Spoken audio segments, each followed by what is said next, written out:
sintonía de HCH Matutino. Estamos con más noticias y nuevamente un espacio de análisis centrado en el proceso electoral hondureño. Esta semana, de hecho, empezamos hablando de lo que había ocurrido en el continente americano, puntualmente Latinoamérica, pero ahora retomamos el análisis del proceso electoral hondureño en dos aspectos. Primero, de hecho, un poco la continuidad de los pronunciamientos de actores de la comunidad internacional, porque recordarán ustedes, compañeros, que hablamos en días anteriores de cómo habían crecido los pronunciamientos de instituciones como la Organización de Estados Americanos y también algunas agencias de las Naciones Unidas. Y justamente en pantalla vamos a exponer cómo ahora evoluciona, y de hecho aquí hace algunos minutos tuvieron a la subjefa de misión de la Unión Europea en materia electoral, pero también se pronunció otra instancia de la Unión Europea, por un lado. Y por otro, aún a pesar, de muchos obstáculos que han ocurrido en el contexto, nadie se detiene en su relato para acceder al poder, evidentemente, desde el campo de los partidos políticos. Lo primero es retomar la evolución que tuvieron los pronunciamientos, no solo en cuanto a la fecha, sino los temas que abordaron, casi todos ellos centrándose en el fortalecimiento el respeto a la independencia del Consejo Nacional Electoral, la prevención de acciones de injerencia de instituciones externas, llámese Fuerzas Armadas, Ministerio Público, hasta cierto punto la judicialización del proceso y por otro lado evitar la parálisis institucional de la organización de las elecciones. Luego mencionamos también el caso de las Naciones Unidas, que reiteró el tema de la independencia institucional, pero agregó otros dos. Por un lado, el estado de excepción y también los discursos de estigmatización. Ayer entró en escena, aquí hablamos de la OEA, luego las Naciones Unidas y luego la Unión Europea, que si ustedes lo ponen en perspectiva con lo que en su momento hablaron las agencias de Naciones Unidas y también la Organización de Estados Americanos, reiteró ahora desde el campo de la Unión Europea la independencia de las instituciones electorales, la estabilidad política y también los riesgos en cuanto a la organización de las elecciones y la logística del proceso, que de hecho, como ustedes ya lo han estado informando, esta semana es clave para el inicio del traslado y el desplazamiento del material electoral. Ahora, yo creo también que cuando se produjo el pronunciamiento del subsecretario de Estado, Christopher Landau, si ustedes perciben,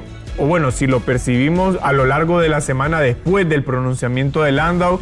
yo considero que disminuyó un poco el nivel de la conflictividad entre los partidos políticos. Creo que fue un disuasivo, me parece eficaz, obviamente faltarán todavía varios días, y por eso creo que lo que pueda ocurrir mañana en la audiencia del subcomité del hemisferio occidental del Congreso de los Estados Unidos va a ser importante no solo por lo que pueda decir María Elvira Salazar, sino que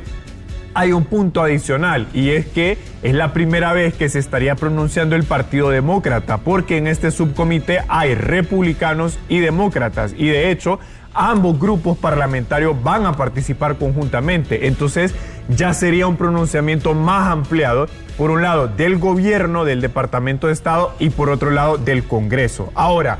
yo también creo que algo positivo es que el CNE, al margen de toda la conflictividad política, haya podido avanzar en dos procesos de contratación clave, porque ¿qué hubiera pasado, compañeros, si no se adjudicaba el transporte y tampoco el servicio de localización GPS de las maletas electorales? Lo que pasaría es que esta semana no se estaría despachando el material electoral. Entonces, en un contexto en el que crece la atención internacional, también creo que eso ayuda a disminuir un poco la violencia política y que avanzara el proceso electoral. Ahora, para ir cerrando, un punto importante que sí puede frenar, de hecho frena políticamente un poco lo que ha pasado, pero también puede ser decisivo en un par de semanas, es la recusación de la presidenta de la Corte Suprema de Justicia actuando como juez natural, porque ella menciona que ella rechaza los motivos por los que la quieren recusar, pero les anunció algo: en los próximos días muy probablemente va a sesionar el Pleno de la Corte Suprema de Justicia, y ahí es donde vamos a ver, primero, la correlación de fuerzas que hay en el Pleno y hasta qué punto, magistrados opositores, digamos, políticamente, pueden darle forma al camino que esa recusación va a tomar con respecto al caso de los magistrados del Tribunal de Justicia Electoral. Pero lo que sí logra eso es frenar un poco el avance del juzgamiento de los magistrados, porque supondría que llegan al 30 de noviembre sin que el caso del juzgamiento sea el tema principal a nivel de las instituciones del sistema electoral.